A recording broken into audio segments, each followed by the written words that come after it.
If you're watching this, chances are you've been researching all over about All-on-4. And you're probably asking yourself, what is this All-on-4 and what's the best option for me if I need an implant? Hi, I'm Dr. Elias Rivera, owner and surgical prosthodontist at Innova Prosthodontics and Implant Center. All-on-4 is a generic terminology that is used in dentistry to denotate about a prosthesis that go over implants. It could be 4, it could be 6, it could be 8.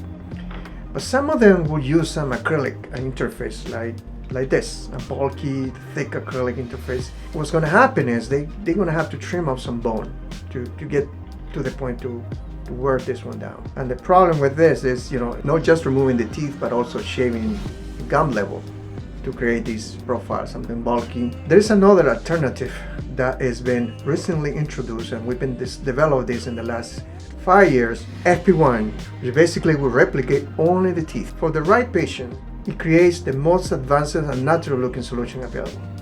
This will preserve bone and soft tissue, that's what's important. And it'll give you a cleaner look and better hygiene, more natural feeling, and check this out, long lasting results. Call us today at Innova Prosthodontics and find out if FP1 is for you.